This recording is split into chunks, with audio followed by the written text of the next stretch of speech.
uJesu Kristu uyinkosi. Jesu Kristu uyinkosi. Jesu Kristu uyinkosi. Bazalwane, ngiyacela sikhuleke. Baba wethu ongcwele, egameni lenkosi yethu uJesu Kristu ophilayo, sisebukhoneni bakho kwamanje. Sibonga umusa osusenzele wona, nokuba sivukile namhlanje kungumsa wakho, nokuba sidlula ey'ntweni ezimeni ezahlukahlukene. Konke kungumusa wakho. Siyabonga Baba wethu ongcwele, nokulibona nje leli viki emva kwephasika ulokhu usiphethe ngomusa. Kuyasithobisa. uJesu Kristu yinkosi. Sizofunda izwi lakho-ke Nkosi ngomusa. Nangaso lesi sikhathi khuluma ngalo ey'nhliziyweni zethu ngabanye ngabanye. Usivula amehlo akomoya nendlebe yakamoya. Sizozwisisa, silalelisise, sizindle ngakho. Siyacela-ke Nkosi ulibiyele izwi lakho, usakhuluma ngalo umyalezo wakho, kube wona uqobo ozofinyelela kithi. Siyakucela lokhu sinokubonga. uJesu Kristu uyinkosi. uJesu Kristu uyinkosi. uJesu Kristu uyinkosi. Amen. Ngiyanibingelela bazalwane egameni elihle lenkosi yethu uJesu Kristu. Namhlanje-ke ngikhuluma ngebhesi. Ngibonga uNkulunkulu nje nangakho lokho kuba ekuseni ngivuke lingaphumi nhlobo izwi lami, kodwa ngomusa seliyaphuma-ke manje. Bese ngisho ngithi nje hhayi ngizoxolisa, hhayi ngiyezwa liyaphuma manje. Umkhuhlane-ke bazalwane akukho simanga. Ngiyacabanga ukuthi ukushintsha kwamasizini, kodwa nje akukho simanga, umkhuhlane nje. Ngizocela-ke sifunde encwadini kaLuka, uLuka chapter 13. Sizofunda ivesi elilodwa nje khona ngokusizwa inkosi. Sifunda amabili, ngingakhuluma iphutha. Sifunda amavesi amabili, bese-ke siyakhuleka. Ngiyacela-ke sifunde Luka chapter 13 verse 12. Kufundeka kanje. Ngicela ukuqala kuvesi 11. Bheka, kwaba khona owesifazane onomoya wobuthakathaka iminyaka eyi18, eseqothile engenakululama nampela. Uvesi 12. Kwathi uJesu embona, wambiza, wathi kuye, Mame, ukhululiwe ebuthakathakeni bakho. Uvesi 13 uthi wabeka izandla phezu kwakhe, weluleka khona lapho, wamdumisa uNkulunkulu. uJesu Kristu uyinkosi. Amen. Yileli zwi-ke bazalwane namhlanje esizokhulekela phezu kwalo. Isihloko-ke engisifake kule nkonzo sithi ukhululiwe na. Uma sifunda-ke le ndaba, sifunda ngowesifazane enobuthakathaka, isho njalo. Wayenobuthakathaka isikhathi eside. Lo wesifazane wayenomoya wobuthakathaka iminyaka eyi18, that is 18 years. Lithi-ke iBhayibheli lami wayeseqothile engenakululama nempela.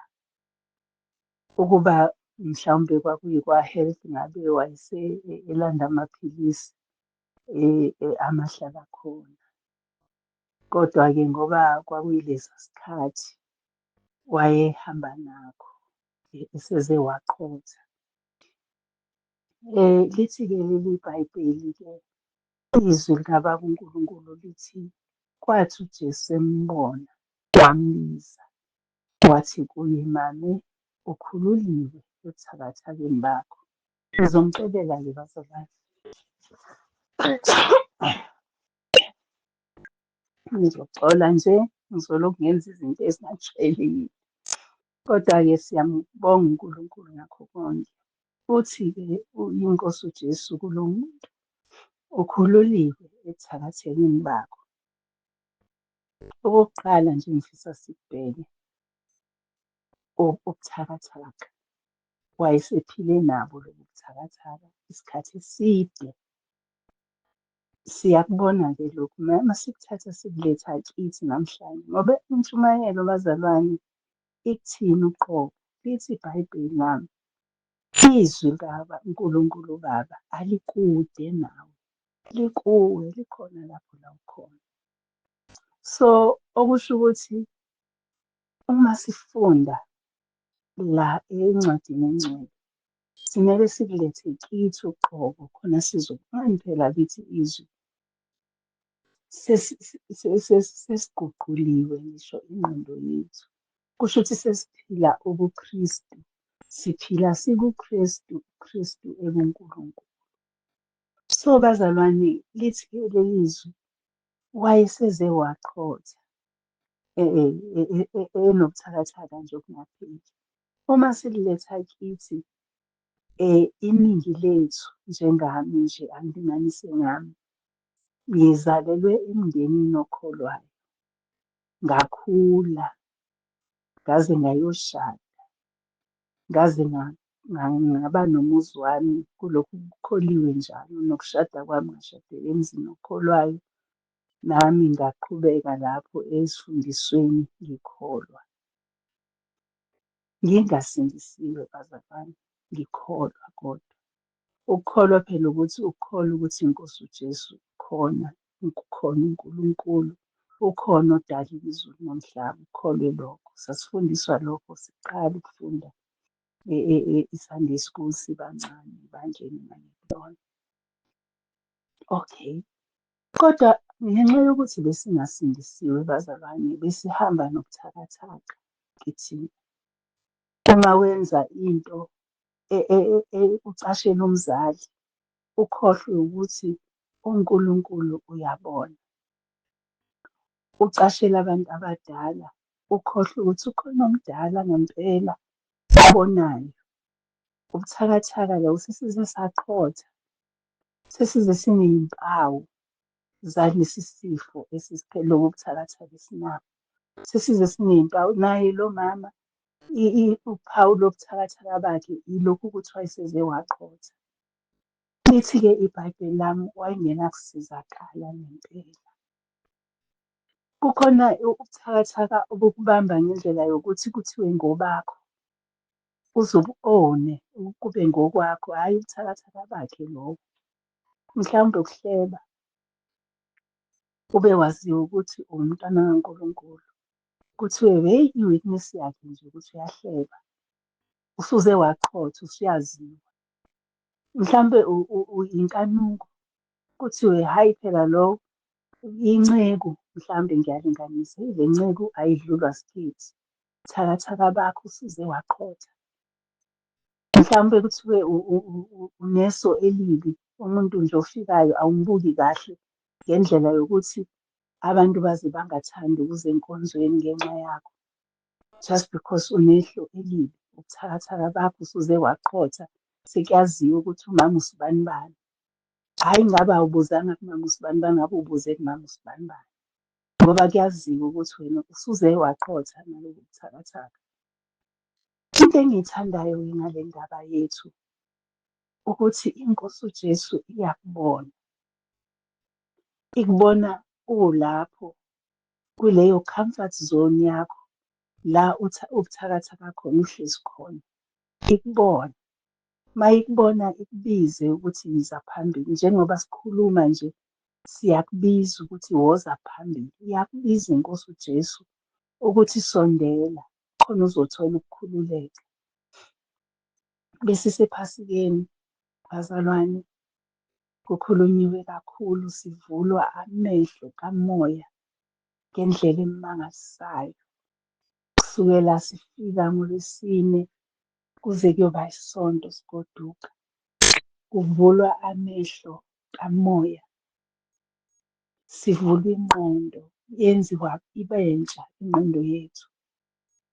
sikhunjuzwa izigameko ezisenze sashintsha ekubeni ngabantu bakaNkulunkulu saba ngabantwana bakaNkulunkulu. Sikhunjuzwa izigameko ezisilidele ekutheni sibizwe ngamaKristu. Kodwa-ke kungenzeka ukuthi sidlule nabo ubuthakathaka bethu. Kungenzeka ukuthi uthe uma ungena nje ekhaya ngesonto ntambama, kwabaleka iy'ngane, kwabaleka izinja, amakati, kwasaphazeka ngoba wena usungena ngokuthetha egeyithini. Ngivele ngikhumbule uma wami wayethi nje, angifuni ukuthetha. Uma ngibuya nje ningangenzi ngikhiphe into engenile kumina. Sasiye singa-understand-i. Kodwa njengoba sengimdala sengiya-understand-a ukuthi once waqala washawutha, uma ufikelwa ulaka, ulaka alukwenza ungakwazi ukukhetha amagama. Ulaka lukwenza ungamcabangeli umuntu okuya kuyena lokho okukhulumayo. Once waqala wathuthela enhliziyweni yakho, kuphuma konke okubi kubheke kulowo muntu obhekise kuyena intutheko yakho. So abanye-ke bethu mhlawumbe bafikele kuleso simo. Abanye bethu abasivezi ngaleyo ndlela ebuhlungu kanjalo isimo, kodwa basiveza isimo ngokuthi abe u-untouchable. Akusasondeleki kuwe wena sewusindiswe lokho okuhlukile ukuthi awusabathandi abangakholwa. Noma usubona kukhona abakholwa kancane kunawe. So uma ufika ekhaya nje wena awusakhulumisa umuntu, ufuna bakungcolise. Ubuthakathaka bonke lobo bazalwane engibumenshinayo. Mhlawumbe usuze waqhotha uqhothiswa yilokho ukuthi kuyazi ukuthi uma ebuya ephasikeni phela uzobe engasasikhulumisi. Uma ebuya ephasikeni uzobe sengasakuthinti ukudla la ekhaya ngoba kuyamngcolisa. Uma ebuya ephasikeni uzobe engasakhuzi ingane. Izinto ezincane ezisenza siqhothe bazalwane, ngoba phela into uma iyinkulu uvele ube crippled, uhlale phansi. Kodwa lezi ey'ncane zikwenza ubuhlungu obuzwa njalo zonke iy'nsuku, ibona obukhonkobalisayo. Kodwa ubuhlungu obufika once buye budlule, awusheshi ukuthi ubonakale ukuthi uyagula. So izinto ey'ncane bazalwane obekufanele ngabe sizishiyile phansi kwesiphambano, bese thina sigoduke nazo, siy'thathe siy'lande eGolgotha. Bonke abay'shiyile thina sithathe zona siphindele nazo emuva. Ukhululiwe na? UJesu Kristu uyinkosi bazalwane. Ngiyabheka-ke ukuthi uma ngabe-ke usacindezelekile lapho la ubambeke khona, abantu bangekubona mhlawumbe, kodwa inkosi uJesu iyakubona. So yiza phambili, uma ekubiza sondela. Kunezwi elithi, bheka ngimi ngasemnyango ngiyanqunqutha. Uma ngabe uJesu ekubiza, uyanqunqutha enhliziyweni yakho, mvulela angene, adle nawe, ahlale nawe. UJesu Kristu uyinkosi. Uthi-ke uma ngabe-ke esekubonile uJesu, uzokukhulula. Ukukhululeka noma inkululo noma i-freedom ivela kuye kuphela. Ngoba liyasho izwi lithi lapha kuJohn 8 ukuthi uma ngabe indodana enikhulula nobani ngabe akhululekile impela. Uma ngabe kuwukuthi indodana enguJesu Kristu iyasikhulula, siba ngabakhululekile impela. Kusegunyeni lakhe ukusikhulula. Kusegunyeni lakhe ukusikhulula ezonweni. Kusegunyeni lakhe ukusikhulula nasebuhlungwini, nasekuguleni, nasekuthakathakeni. Ingani phela ushilo ezwini lakhe ukuthi wetshatha ubuhlungu bethu. Uyabuthatha yena buze kuye, ebeselapha zonke izifo zethu.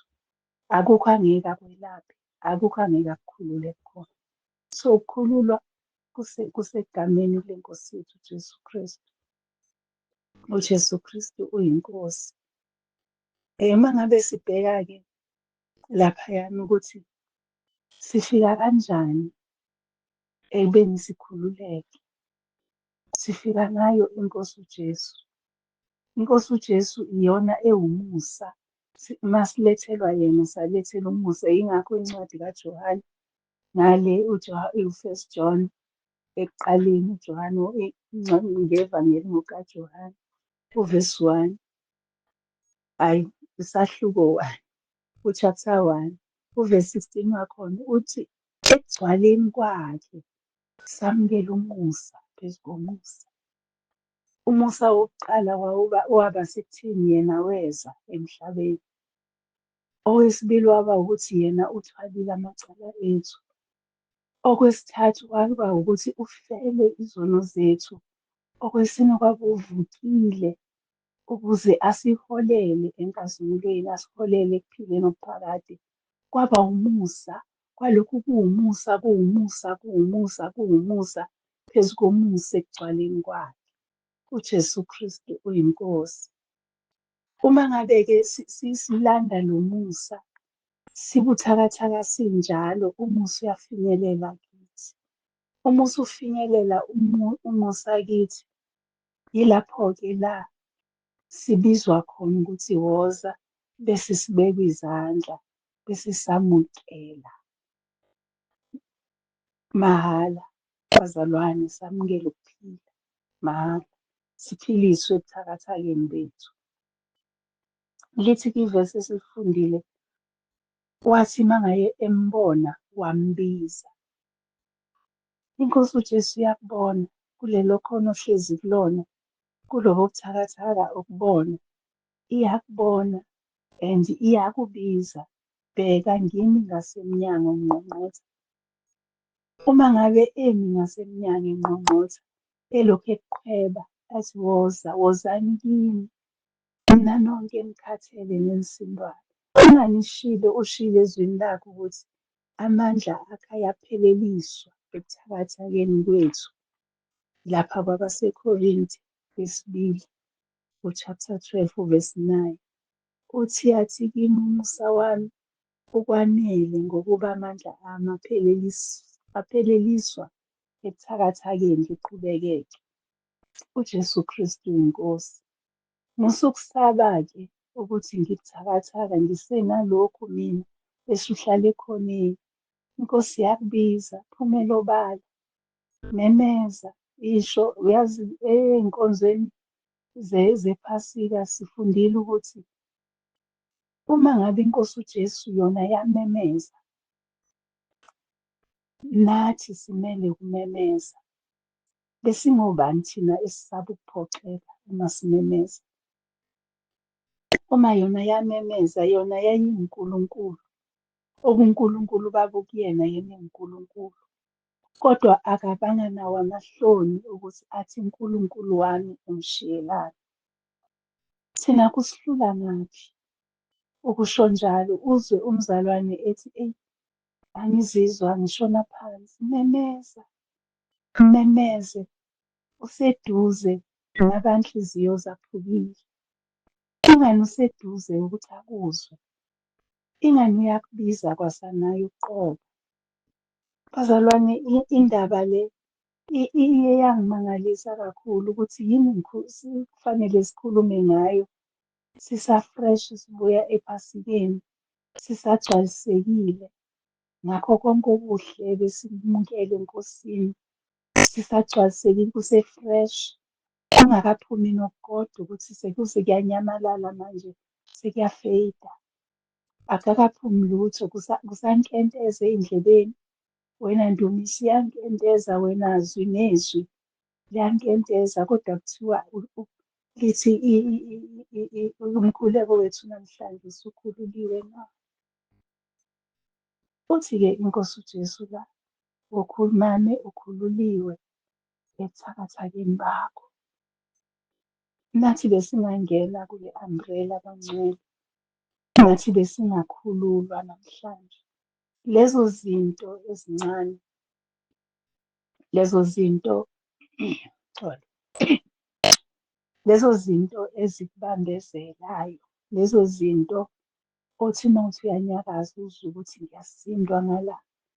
mhlawumbe yingane, uyezwa ukuthi eyi, angitholi ukukhululeka ngenxa yaka-one no-two. INkosi uJesu iyakubona, iNkosi uJesu iyakubiza namhlanje, nawe iya phambili.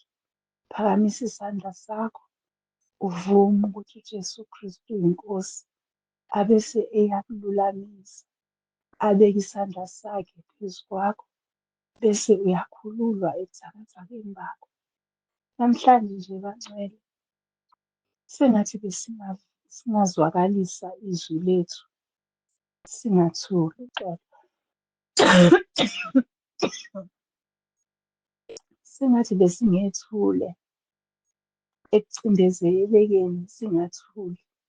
Ngikhumbula umhlabeleli wasekuseni othi, enkumini ekufeni umalanga lolungiswa.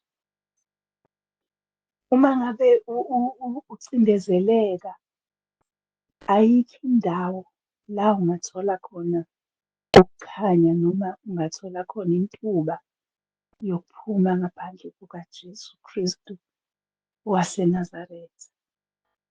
So bazalwane, asiye kuyena esasibiza, esavula izandla ethi, zanini kimi nonke enikhathele nenisindwayo, ngizakuniphumuza. Akagcini lapho, uthi thabathani ijogwe lami ngoba lilula. Angagcini lapho, athi izimvu yena uyayithwala uma ngabe ingasakhoni ukuhamba. Bazalwane, sinomhlobo ongafani nabanye neminye imihlobo, umhlobo ongashiyani, umhlobo khona njalo. Usenjabulweni ukhona, usosizini ukhona, usengcindezini ukhona, usekuhluphekeni ukhona, usenkingeni ukhona. Into enhle ngoKristu, akakuthembisi ukuthi uzosusa lezo zinto endleleni yakho, kodwa ukuthembisa ukuthi uzoba nawe. Athi uDavide, athi uyangiholela nasemadlebeni aluhlaza. Kusho ukuthi yena uzoqondisa nje unyawo lwakho, aqondise nje imikhondo yakho, akuholele la kufanele ufike khona. Zizoba khona izimpi endleleni, yena uzokuhola, akuholele odongeni lokunqoba. Kuzoba khona imifula endleleni, uzokuthwala akuweze imifula. Kuzoba khona umlilo endleleni, kodwa usithembisile ukuthi ngeke sishe. Konke bazalwane akuthembisile kuyiqiniso. So namhlanje umbuzo omile, ukhululekile na? Ukhululiwe yini? Uthe uma ufika lo mbuzo wakwazi ukuwuphendula. Kwesinye isikhathi akudingi uphendule ngomlomo, kodwa uphendula ngokushintsha kwe-position. Lithi iBhayibheli lami, wayesekhokobele lo mama, kodwa kwanele kwathiwa ukhululekile, wahamba wadumisa uNkulunkulu engasakhokobele. Uma ngabe-ke bazalwane sishintsha ngisho i-posture, sishintshe ngisho i-position, uma ngabe sesikhululekile, ake silalele-ke ukubizwa kwethu bese siyashintsha. Ngizonixolela-ke bazalwane, ngezwa ukuthi sekuthi angikhwehlele into engapheli, kodwa ngiyamkholwa uNkulunkulu ukuthi ube nathi kuze kube la. Uselokhu engibambile nje ukukhwehlela kwami kuze kube la. Ngiyamkholwa ukuthi uzoqhubeka nokukwenza size singene emkhulekweni. Umbuzo omkhulu-ke, uyawubona yini umusa esenzelwe wona? Uyawubona yini lo musa oba nawe ngisho ebuthakathakeni bakho? Uyawubona yini lo musa? Abanye balanda iy'hloko zabo namhlanje, sengathi bebengabheka umusa, bayeke ukubheka ubuhlungu. Enhliziyweni yami kuke kwafika nje ukuthi sinakho ukuthi sidumise isimo esisuke sikusona ngaleso sikhathi, uze abantu bazi ukuthi wena uhluphekile ngoba uyakudumisa ukuhlupheka kwakho. Uma ngabe kuthiwa ushonelwe nje abantu ukuthi badumisa ukuthi ingabe uzoba yini, usibanibani, uzoba yini. Nami kwangifikela lokho, nalawo mazwi ngake ngawezwa nami kushona ubaba. Ubaba wami wayengithanda kakhulu, so ngangiba safe uma ekhona. Kodwa wathi uma eshonile wonke umuntu endaweni wayethi ingabe uzoba yini, ingabe uzoba yini. Wayekhona umama, bekhona abafowethu nodadewethu. So lawo mazwi bazalwane a-wrong, very, very, very wrong, ngoba ubaba wayengazange angidala. Nawe leso sihlobo esihambile asikaze sikudale. Eqinisweni asikwazi, eqinisweni asazi nokuthi udalwe kanjani. So ukhona lo mhlobo osazi kusuka umhlaba ungakasekelwa. Athi noma ekubona udlula la, athi usazodlula lona la, athi akusiko ukuphela kwendaba, usazoqhubeka, usazohamba. Uma ngabe kuwukuthi uhamba emalahleni, athi akusiko ukuphela kwendaba, usazohamba, inhliziyo yakho izithambe ijike ibheke kimi.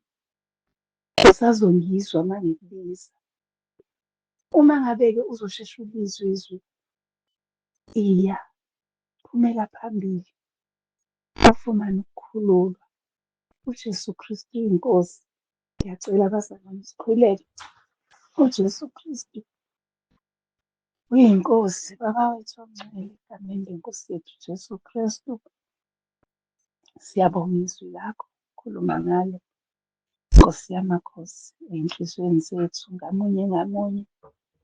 Siyazendlala phambi kwakho, sizwile uNkulunkulu wethu ukuthi uthe uma uthulile umphefumulo wakho, thina safumana umoya ongcwele ongumduduzi, ongena nathi ey'meni zonke, asiduduze, asitshele ukuthi thula wazi ukuthi nginguThixo, futhi mina nginawe, ungesabi. Siyabonga Baba wethu ongcwele, samukela ngokukholwa izwi lakho. Siyazi ukuthi okushilo akuguquki, futhi akekho nongavimba icebo lakho. Iba nathi-ke Nkosi ey'nhlelweni zonke, nakuwo lo mkhosi wokubonga, sidumise elakho igama. Akekho uNkulunkulu onjengawe, akekho uNkulunkulu ongafaniswa nawe. Sithe masicela, waphendula iy'celo zethu ngisho ey'ncane zazo, Nkosi wayiphendula. Sibongile ukubiyeleka kule mpelasonto yephasika. Sibonga ukuthi abantwana bakho bafikile baze baphinde emuva, abahlenga nasendleleni. Udumo lufanele wena, nesibongo singesakho kuphela. Namanje-ke Nkosi, thatha indawo yakho, ukhanyise emphefumulweni wethu, ukhanyise nasenyaweni zethu ukuba sihambe ngokuqonda. Izwi lakho Nkosi lihlabe, lahlukanise izizinto zethu nemicabango. Liyephule imisedari yaseLebanoni iy'nhliziyo zethu ey'qinileyo. Liphunzise iy'mbabala, lichithe onke amasu esitha ahlumayo, amilayo ngaphakathi kithi. Siyakucela lokhu ngokukholwa nangokubonga. Udumo lungolwakho, lukufanele. UJesu Kristu uyinkosi. UJesu Kristu uyinkosi. UJesu Kristu uyinkosi. Amen. Uxolo bazalwane, siyambonga kakhulu uNkulunkulu uBaba ngezwi lakhe. Sibongile kakhulu bazalwane ukubonana ey'nkonzweni zephasika. Hheyi, ngibongile kakhulu kakhulu kakhulu. Okubuhlungu-ke bazalwane, bakhona abazalwane abashiyile iy'mpahla zabo, ikakhulukazi thina besifazane. Zisele-ke iy'mpahla. Ngicelile-ke ubaba umpostoli ukuthi angiphostele egruphini. Isicelo sami-ke nasi, bazalwane, ukuthi uma ngabe uyibona impahla yakho, ungisendele mina imeseji eshoyo ukuthi ngingusibanibani, mhlawumbe uma ngingenayo inamba yakho, ngingusibanibani, impahla yami inje inje inje. Ngicela ungibekele, noma ngicela ungifakele phepha, noma ngicela, hhayi ngingakhululeka ngishise. Ngoba phela sifanele senze i-space sey'mpahla enobe nifika nazo next time. So ngiyacela-ke bazalwane, ningenzele njalo. Ngizwela nginecala uma ngabe sengithi akushiswe iy'mpahla zabantu abayishiyile bangayilanda. Ngike ngizwe senginecala nje kakhulu. So ngiyacela bazalwane, awuzukubulawa, awuzukuthethiswa, akuzukushiwo lutho, ngoba indaba yakho lithi izwi likaNkulunkulu Baba, izwi elikhulunywe kuwe eliyokwehlulela. So thina asidingi kusho lutho nje kuwe njengamanje. Angeke asinayo i-right yokusho noma yini. So wena nje isho impahla yakho uma ikhona, usho ukuthi hhayi mina ijakhethi emnyama yasala ngephutha. Ngiyacela ningibekele, ningigcinele yona, ngizoyithatha ngiyinkonzo eyilandelayo ngokukhuluma kwenkosi. Noma mhlawumbe kukhona namabhayibheli, kukhona namacilongo. And amanye khona icilongo nje elikade lasala, kuthi uma ngabe esekhona umnikazi wayo ngikhohlwe ukuthi nanti icilongo lakho. Kodwa likhona ngoba phela kusuke kugcinekile. So ngiyacela bazalwane, umuntu nomuntu oshiyile something eyibona lapha ey'thombeni, asho ukuthi okwami yilokhu nalokhu nalokhu. Ngicela ningigcinele or ngiyacela ningishisele khona. Kukhona nezinto zangaphansi bazalwane. Siyacela ukuthi nisikhulule ukuthi senze njani ngakho. Ngiyabonga kakhulu, inkosi yomusa inibusise, bekumnandi sindawonye.